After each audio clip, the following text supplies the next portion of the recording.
And a good afternoon from St. John's, Newfoundland and Labrador. Welcome to the Patio Series. I'm Brian Way. It's good to be with you. I hope that you're safe and doing well. And today's guest, actor, writer, director? Oh, God, no. Not a director. Clown. General clown. Clown, longtime friend, and author. Please welcome Mr. Mark Critch. Thank you. It's great to be on the patio. I apologize to the neighbors.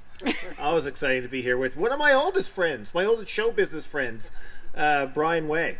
And I think the most talented person I know, and I'm not kidding. Brian can do anything, anytime. I've never seen anybody so competent at what they do as Brian. That's the truth. Lovely. I remember one time doing a show with the symphony orchestra, and and Brian will always riff under you and fill in it perfectly. We were doing a show with the orchestra, forget what it was, but I started to go into something, and Brian started to play under it, and I'm like, oh, that's great, he'll be fine. Most people, when they start joking around stage, and a pianist starts to play underneath them, will go, don't do that. But with Brian, it's like, oh, good, now this will work, because now he's made it interesting. So, hats off to the great Brian Way. Oh my gosh. Thank you, Mr. Okay, so I don't sing. I don't do much. I'm fairly useless. But I have written this book, and Brian invited me here to read from it, and I will, and he will score it as we go with some music he suggested sometimes from the lexicon of the music of my parents. And my dad was if he was living, he would be 1,006. Next year. Dad was born in 1921, so I grew up. Dad, Joseph the carpenter. Dad was his best customer. We have stools in our house he made, lovely. But Dad was born in 1921, and his music, was like John McCormick and all these older folks, Jolson and people like that. And Mom loved Irish music, stuff like that, so that is the music that I would be beaten up at St. Teresa's for liking. So this is the music. Anyway, this first chapter is called Home, and it's about my first memory. The first thing I remember is drowning.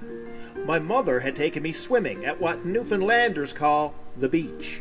This is not what the average person would imagine when they picture a beach. There's no golden sand. Emerald water does not dance along the shoreline. Bronze and toned bodies do not lounge on beach blankets, hiding flirtatious glances under sunglasses. This is not what the Beach Boys sang about. This is more a beach in the Allied troop carriers landed on the beaches of Normandy despite the poor weather conditions sense. In fact, most of my childhood memories seem like black and white war footage. The sky is always gray. There's a lot of shaking, and someone is always yelling, "Move! Move! Move!" When you're walking on a Newfoundland beach, you have to keep an eye out for any large rocks you might accidentally step on. It's difficult because the large rocks are usually hidden under thousands of smaller, sharper rocks. If you're lucky, you can avoid them by hopping from broken beer bottles to broken pop bottles, tacking left and right under the dozens of pale white bodies lying back to sunbathe and rub their bleeding feet.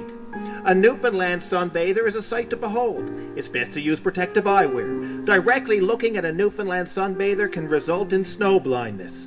I myself am so pale that my skin takes on an almost translucent appearance. It's known that Newfoundlanders have big hearts. We know this because on the beach, you can actually see them beating through our pale skin. Imagine a jellyfish that has somehow swallowed a large fish and chips. Keep in mind that these people have chosen to swim in the North Atlantic. This is the water the Titanic sunk in. Remember the scene in the movie where Rose is floating on the door and Jack, his hair streaked with icicles, slips below the frigid water into the darkness? That's the same water. Yet wave after wave of doughy, cadaverous swimmers playfully dive in and say, "Water's not so bad today. I can feel my legs." I was 3 years old and in awe of the sights and sounds. Up until this point, I led a fairly sheltered life. I grew up 5 kilometers from anything. My father was a newsman at VOCM Radio in St. John's. He tried valiantly to fill small-town news with big city excitement. A typical Mike Critch news report would go, "Late last night, early this morning, a moose was struck on the Trans-Canada Highway. The sex of the moose has not yet been released. 2 men were killed, 1 seriously. Mike Critch for the VOCM News Service." We lived next to the radio station, which was next to a 4-lane highway that led into the Trans-Canada. My early childhood was like the first level of the video game Frogger. There were no other children for miles. The closest thing to other kids for me to play with were the used car salesmen in their plaid suits at the lots down the road. Halloween was a lonely time. I was a sad sight walking along the Trans-Canada in my plastic C-3PO costume from Woolco. Not that you'd know I even wore a costume under the snowsuit I had to wear to protect me from the snowdrifts along the highway. Little me. Trick or treat. Used car salesman. Well, Mark, what the hell are you supposed to be? A robot in a snowsuit? Little me. Something like that. Used car salesman. You're a weird kid. Look, I don't got no candy. How about a pack of Halls and a handful of Rothmans? Little me. That sounds good. I was drawn to the children playing on the beach. My mother, on the other hand, was drawn into a... Father worked at a radio station. He was a news-gathering machine who could spit out gossip at a machine gun pace. To engage my mother in conversation was to face a barrage of gossip-loaded ammunition. Stranger. How are you today, ma'am? Mom. Oh, I'm good, yes, now, how are you, my dear, my God? I heard all about your mother, shocking, isn't it? You're Marjorie Chave's son, aren't you, my God? Her full up with the cancer. Of course, she smoked all her life, but so did your father. Hard to say if it was her smoke or his smoke got her, but sure, you smoked too. Could have been you, I suppose. Died of a hat trick. First, second, and third hand smoke, my God, some shocking. Stranger. Do you want fries with that? My mother had noticed someone she thought might look like someone she thought she might know, and that was enough for her to risk the death-defying journey over the jagged rocks in search of information. I was left to follow the siren call of the ocean and the children being tossed on the waves like seagulls waiting out a storm. I started to walk directly into the water. The cold didn't affect me. I was a husky child with a good layer of heat-protective blubber around me. The water came up to my navel, and forward I marched. Then I felt the strangest sensation. The rocks beneath my feet had given way to sand. It felt glorious, smooth, soft, and grainy. It reminded me of the few moments of barefoot wonder I'd experienced standing in the cat's litter box before my mother told me, "Get out of that now before I skins you, for God's sakes! The cat's arse was in that!" I looked over to the children watching them frolic and wondered, how can I be a part of that? Surely they'd notice me and ask me to play with them like kids did on Sesame Street. We'd sing some song about the letter C or something. Maybe they'd like some Halls or a couple of Rothmans. All I had to do was wait. I remember looking up a cliff and seeing the Newfoundland flag. Not the red, blue, and gold flag designed by the artist Christopher Pratt. No, I mean the true Newfoundland flag. A plastic Sobeys bag caught in a tree. Then my gaze shifted to two kids, a boy and girl, floating by in a tire. They sat on it, their feet dangling in the water through the center. It looked like everything childhood should be. I continued on. The water came up to my neck. The children on the tire laughed together as they lazily spun. I stepped closer, hypnotized by their joy. The water slipped over my head. I didn't realize the ground was on the slope. I'd never been in deep water before and assumed I could just keep walking out straight. I'd never thought about breathing until that moment. I remember thinking, all right, I gotta breathe. Try as I might, I couldn't get my head above the water. I looked back to the shore and could just barely make out the image of my mother interrogating a couple about their exact lineage. Nobody knew I was there. I kept going. With every step I took, I could feel a great weight pressing down inside me. I was walking farther, but going deeper. I looked up, confused. I caught sight of the tire children, floating above me, still laughing. I reached for a pink Minnie Mouse sandal on the surface just above my head. With the strength of a panicked child, I pulled her foot toward me with all my might. Next, I latched onto the $6 million man sneaker of the boy. He kept his sneakers on, I thought. He doesn't even know there's sand down here. I should take him off. I'll tell him to take off his shoes, and he can feel the sand squish beneath his toes. That'll be a good icebreaker. I pulled them down into the water, and I could feel the panic leave my body and transfer into theirs. I grabbed their tire, sending them splashing into the cold water. Exhausted, I lay on the improvised float like a walrus on a rock and sunned myself. It was nice to finally have friends my own age. My mother rushed into the water. My God, Mark, that's that nice. That's the little boy's tire, not yours. What a sin, he's crying now. I'm sorry, I don't know what's gotten into him. He was in the cat's litter box last week. I still can't swim. But I've never been afraid of the water. As a Newfoundlander, I guess that shouldn't be surprising. For over 500 years, Newfoundlanders and Labradorians have pulled a living out of the unforgiving North Atlantic. First they went after the cod, but then the cod disappeared. I assume, like all Newfoundlanders, that the cod simply went back to Alberta to look for work because the arse was out of cod fishery. But who needs a fishery when you have oil? And we had that. Offshore oil fields and oil rigs and oily politicians who spent the oil revenues and didn't see the drop in oil prices coming because they had oil in their eyes. Newfoundland is the only place on earth that went broke because it discovered oil. Newfoundlanders have always taken from the sea, but she takes back. Fishermen are forever lost at sea. But still, most Newfoundland fishermen can't swim. Why bother? If you fall to the cold North Atlantic, you'd have mere minutes to live, and if there's a chance of surviving, someone might try and jump in and save you. You'll be putting them out. You wouldn't want to do that. No, you'd die of embarrassment before you died. So it's best not to bother anyone and just drown. Wouldn't want to be too uppity. The real Newfoundland is not like the award-winning tourism ads. I've lived here all my life, and I've never stood on a cliff with the sun splitting the rocks as two whales breach in a choreographed ballet while some little red-headed missus plays a fiddle for me. I have, however, stood in a 5-foot snowdrift in the month of May while two Nimrods drive by in a beat-up Camaro, great big sea blaring out the window, throwing Tim Horton cups at me and giving me the finger. But they don't make hooked rugs with that on them. Newfoundland is both a simple place and a complex one. The people are warm and friendly, but their humor is sharp and biting. Newfoundland is always walking the line between prosperity and poverty. The people who live here are forced to go away for work, but they would never truly leave. The place is not black and white.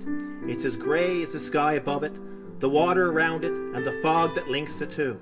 It takes and it gives, just like the surrounding ocean.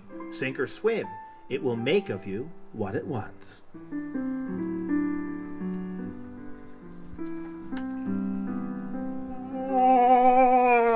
Nice eyes are smiling. I shouldn't know where to go then. We have. Oh, did you want me to do another little bit, or do you want to pause it there, boss? You're the maestro. All right. I think everyone on here would be disappointed if you stopped now. Okay, I'll do one more. Okay, youngsters. Some of you are watching this, and by youngsters I mean people under the age of 46. Before the phone that we're filming on and the phone you're watching on, there used to be just one phone in the house, a rotary dialed phone, and everyone had to fight on it, and everybody had to use it, and everybody heard everything. So this is about that, the center of communications. The center of communications for my house was unsurprisingly right in the middle. That's where you'd find the small table where the family's lone rotary dial telephone was kept, along with a phone book. The yellow pages were the only data plan my parents ever knew. The phone table was chiefly the domain of my mother, where she made sure the operators at Newfoundland Telephone earned their paycheck. Mom spoke on the phone like a character in the sequel to the movie Speed.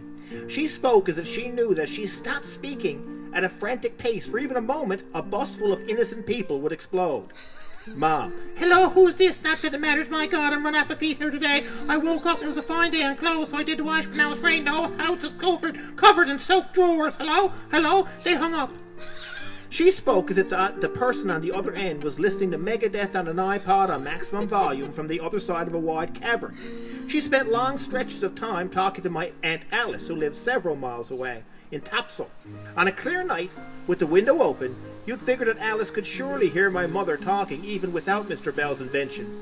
Still, though, Aunt Alice was deaf as a post, and wore hearing aids that constantly gave off feedback whenever she used the phone. True story. She'd bought them from a door-to-door salesman, and they didn't work very well, so she had them turned up so loud that when placed next to the handset, their feedback would rival Jimi Hendrix playing the Star-Spangled Banner at Woodstock. Sometimes the electrical scream would be so loud that it left Mom momentarily stunned. Mom: my God, girl, bad connection today. The line isn't very good at all. Aunt Alice: what? Mom: I said the line isn't very good today at all. Aunt Alice: what? Mom: the line, girl, the line. You can't hear me because of the line. Aunt Alice: I can't hear you, Mary girl. Must be a bad line. Woo! Woo! Oh, my ears, I feel like stunned now. Woo! My father, on the other hand, planned his phone calls with military precision. When Dad expected a call, he made sure we all knew in advance. He addressed the family at dinner or during a TV show when all hands were in the same room, making an announcement as if he were Walter Cronkite reporting the exact time of Kennedy's death. I'm expecting a phone call Sunday night at 6 p.m. Let's have everyone do their part, eh? TVs and radios had to be turned off. All doors to the telephone hallway had to be closed a good half hour before the call. The cat would be let outside. We'd all go to our stations. I'd sit with a comic book in the living room. My brother went to his bedroom to listen to a cassette player with headphones on. Mom sat in the kitchen having tea from the pot. We couldn't risk boiling the kettle during a phone call. We all sat in relative silence waiting for the phone to ring, like parents waiting for kidnappers to call with the details about where to bring the ransom. Ring! Dad. Okay, that's the phone ringing. That's my phone call. I'm going to answer that now. We sat in silence. Ring! Dad. I said I'm going to answer the phone. Hello? What to do? Tell him that I already knew to be quiet? That would mean talking, and I've been told not to make a sound. Ring! Dad. Will somebody answer me? Me. Okay, Dad, I know. Dad. Mary, will you keep Mark quiet? I have to answer the phone. Mom. Mark, be quiet. Your father's on the phone. Ring. Dad. Will you two keep it down and try to answer the phone? Ring. Dad. Hello? Oh, hi, Frank. What a nice surprise. Awfully clear line tonight. Where are you calling from? Dad was always surprised by line clarity.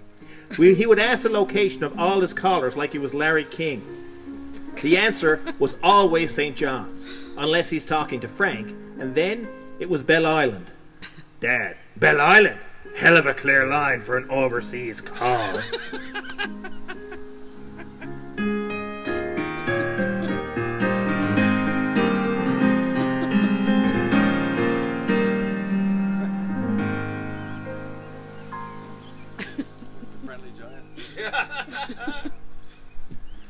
I hope you enjoyed that. Thank you to Mark for coming by today. Stay safe. See you soon. Hold up your book again, Mark. Out in paperback, right? Out in paperback now. Available wherever stuff that nobody bought us saw.